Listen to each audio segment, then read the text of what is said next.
Statements by ministries. The Minister of Safety and Correctional Services. Thank you very much, Speaker. Mr. Speaker, it gives me great pleasure to rise in the House today to announce that the Provincial Animal Welfare Act has been proclaimed and went into effect on March the 1st, 2009. The Provincial Animal Welfare Act marks the first comprehensive changes to Ontario's animal protection legislation since 1919. It modernizes and strengthens the Ontario Society for the Prevention of Cruelty to Animals Act, gives Ontario the strongest animal protection legislation in Canada, the strongest animal protection legislation in Canada, and makes Ontario the only jurisdiction in Canada to specifically extend these protections to include law enforcement animals. Mr. Speaker, the need for strong animal protection has been well documented in this House. Dogs left in sweltering cars by their owners, the existence of puppy mills, wild animals escaping from badly maintained roadside zoos, a Toronto Police Service horse intentionally struck down by a reckless motorist. 2 weeks ago, we learned of the bust of barbaric cockfighting ring operating in York Region. 74 birds had to be destroyed and 6 more found dead for the purpose of cruel and senseless gambling. Ontario's animals must be protected from the few who would do them harm, and tough penalties must await anyone who may cause or permit distress to an animal. Mr. Speaker, for the first time, Ontario is protecting our animals with legislation that has real teeth. The Provincial Animal Welfare Act includes new animal protection and investigation powers.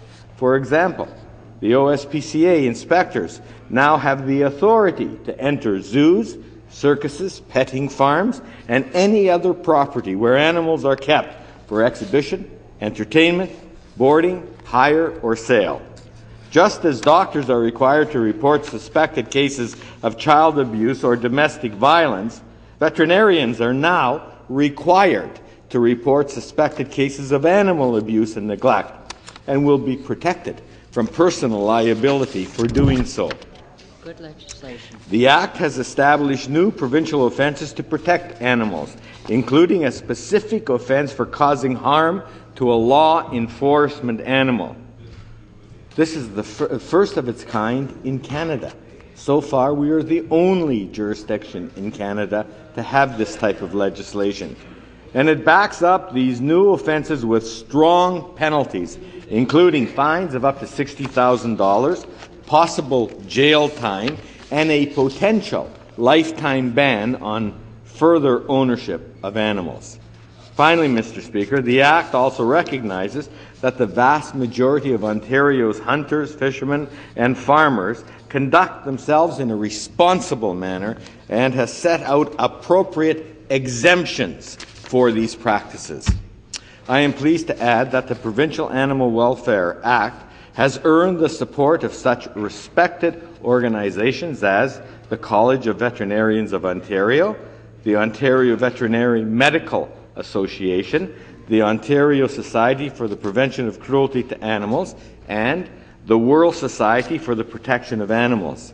The McGuinty government cares about animals and is a strong supporter of those who are dedicated to their care and protection. We have more than quadrupled the annual funding to the OSPCA to support the training of animal cruelty investigators. And we have invested an additional $6.8 million for the modernization of the OSPCA infrastructure and to offset the financial pressures brought by a growing demand for its services. Our government will continue to work with our partners to ensure that Ontario remains diligent in our protection of animals and vigorous in dealing with their abusers. This is a good day, Mr. Speaker, and I ask every animal owner in the province of Ontario to not only celebrate this good legislation, but to support the member from Kitchener-Conestoga, Leanna Pendergrass, in her quest to make sure Woolwich is the Hockeyville of Canada again. Thank you, Speaker.